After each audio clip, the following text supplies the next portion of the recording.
部落的工作？那时候其实突发一想，就觉得小朋友好没活力，我就刚回去一次，就回去参加，通常都只有参加那个部落里面的像丰年祭这样庆典的活动，可是我看起来年轻人参与很少，我也不知道为什么，就是小朋友就不爱，就尤其是国高中生，那可是他们参与。他们如果不参与，那以后谁要参与这件事情？还有谁更期待参与？如果都是老人家在从事一些文化活动的话，对，这样就事情就没了耶。这个老一辈的都走了，然后怎么办？所以我就想说，那把他们拉回来好了，就办一个很像夏令营，可是本质学的都是在教一些原住民的事情。就是它应该算是部落的传统知识教育。对，就是我们自己该有的学校啊。对，因为我们以前的教育不就是我们自己有巴嘎隆爱年龄阶层，在阿美族里面是这样的。好，我就透过这样的方式，但是想要表达更多，就是这些技术教给他们之后，需要他们好好去使用。想一个最简单，就是小女生采野菜，因为野菜都是有一些苦苦涩涩的。那我想说，可能他们也不太爱吃，那地里面也不爱吃。那我就说，那你们野菜不用传统的煮法，如果你会传统的煮法，那你去发展嘛，你做野菜意大利面。对，只给我水饺。它就有这个，它就被运用，它被使用，它被使用之后，它就不会被忘记了。歌谣也是啊，舞蹈也是啊，那些传统技能也是啊。小男生第一天就是带着刀子就是我们的那个福诺刀子当工具，我不给碗筷的，你想办法从这些竹子身上把它做出来自己的碗、自己筷、自己的喝水的杯子。但是边做，你要喝大杯就做大杯嘛，碗要吃很多饭就做大一点的。他们就自己动手做，自然而然你使用到了，你不是只有学，而且你应用到了。对，这是我自己在做这些事情。真的很难想象，就是说，一个乐团的这个主唱，然后得到很大的奖项，有没有？还入围金曲奖，对，然后又得到了金马奖最佳新人奖的这个苏命，他竟然就不是带着部落的年轻人，或是带着他的好朋友一起去吃喝玩乐啊，或是走那种流行 fashion 路线，而是回到部落，脱下所有的有没有尘嚣，然后去跑山林。跑海边，然后去敬老尊贤，去让烈日曝晒，对不对？我们有一首歌是楚命的创作，这首歌叫做《党父》。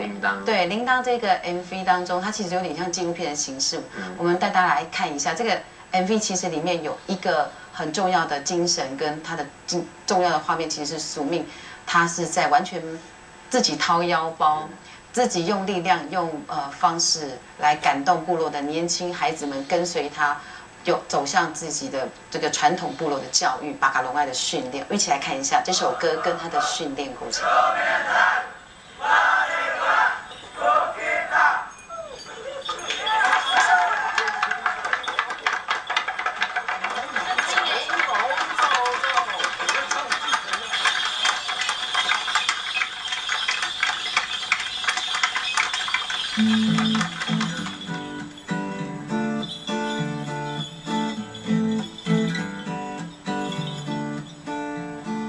我觉得我的青少年没有什么人关心我，我们要长大的心情说是，我觉得是最需要人去关注他们的。那当要回去做部落的事情，第一个想到就是，巴嘎隆爱。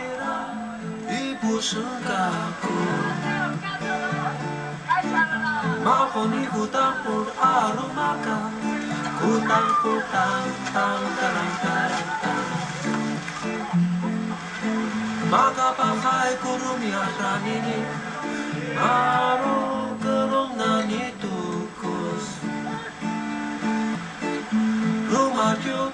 在阿美族的这个年龄阶级的训练，或是巴嘎隆爱的训练，它其实是某种程度，它是需要严格的，需要被曝晒，需要有一些训练模式跟服从的。就是这些都是一些在训练他们一些技能，尤其是海边的技能，是阿美族很重要的一种生活技能。那小朋友现在吃鱼去市场就买就有了，为什么要自己去吃或者吃海胆也是？可是通过这样的方式，他们知道这些食物得来不易，对，然后他们会懂得珍惜。我觉得很多事情都是需要这样。再来就是他们也可以透过这种方式去训练他们的心理的那种承受抗压性的那一部分。我觉得在年轻的时候就种下这个种子，他以后对自己文化认同会更强烈。对，就是。但是这个过程当中，其实我们要提到，就是说，其实你也遭受到很多的压力，对不对？这个过程还包含了就是有经济的压力，因为你必须要提供给部落更多的资源，而且是自己提供。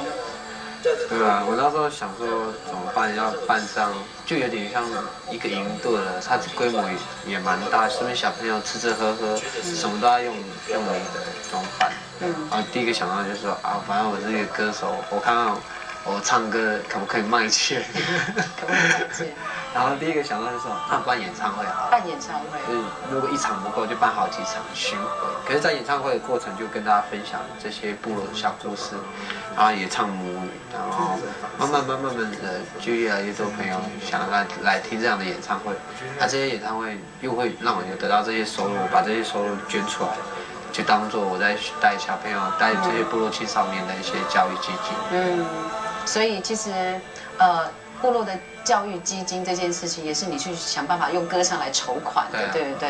然后大家就会因为你参与部落这件事情，好像是因为你的参与，让部落的巴卡隆案这个训练制度被恢复了。就以前有啦，但我觉得是那个热爱的程度就不一样。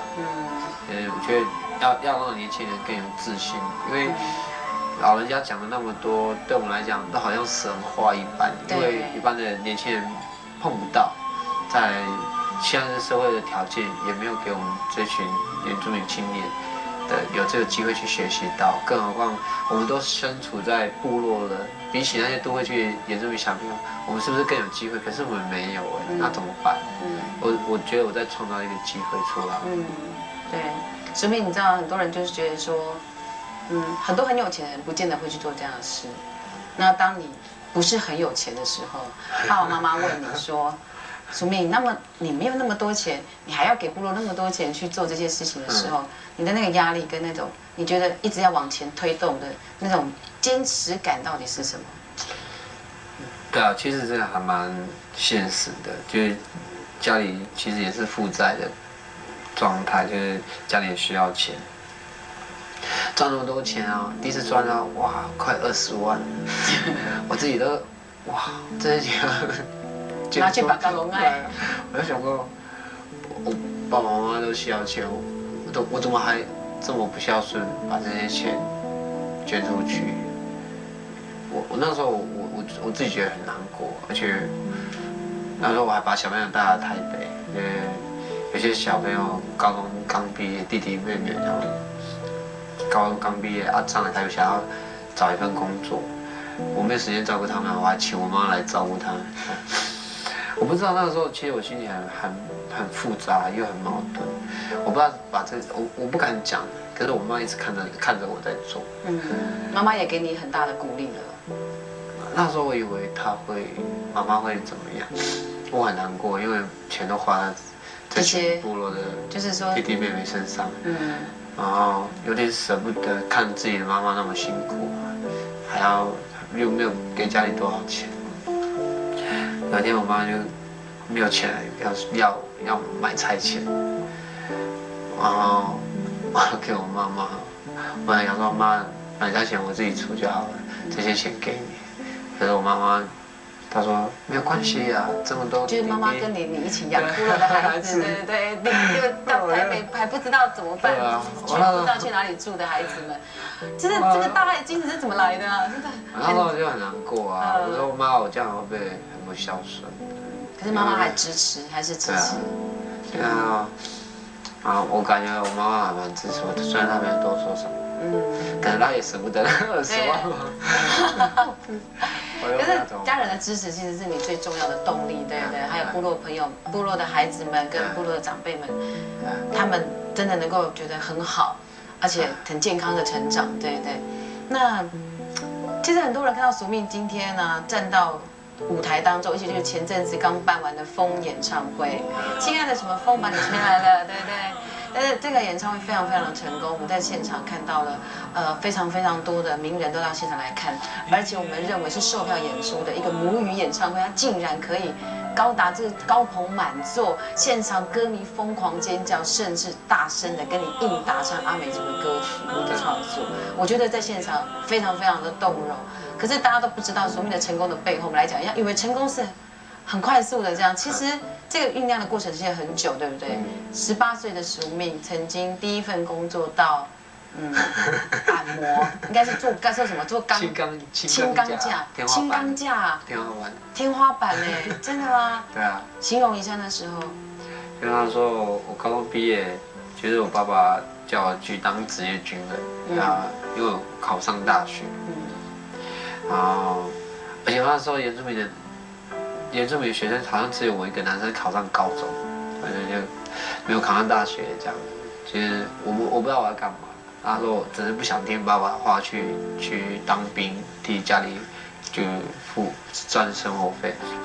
他就跑去找我妈妈，我妈说好啦，不要当兵了这样。我以为我妈妈会给我很好的机会啊，然后他就说他有朋友有很好的工作可以去做。那个工作叫轻钢架，然后我就去做啊。那第一天到那个工作现场，那时候花莲门洛医院还在改建。我说哇，到医院的还不错，没有，这医院在整修，全部的天花板要开始做。全部都是法医哦，叔叔阿姨，只有我一个刚满18岁的年轻人。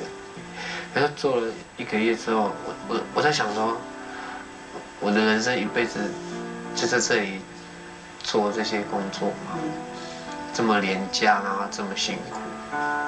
所以说你就奋发图强吗？对啊，我就想说，不行啦。可是我又不想说，我不知道我还能干嘛。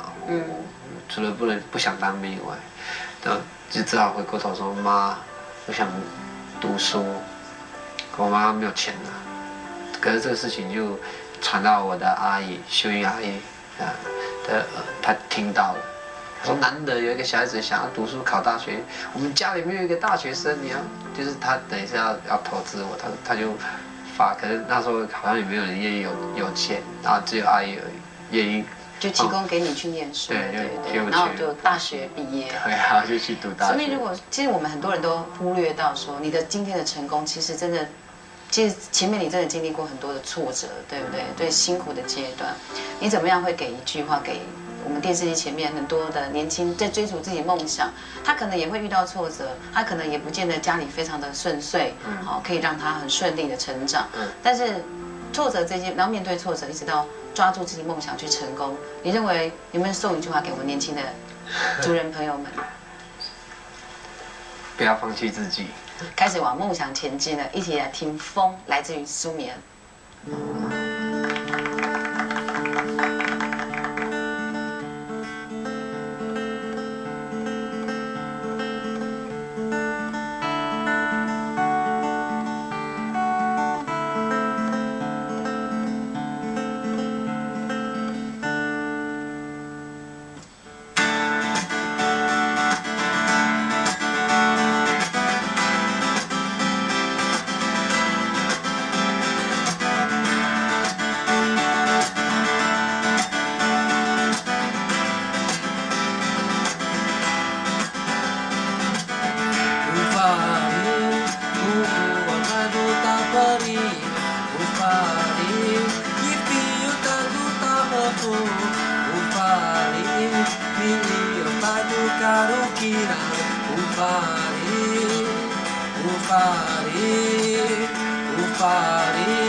我们要先让所有观众朋友来休息一下，待会我们会进行另外一个阶段的单元，我们再回到我们今天的拉就放轻松。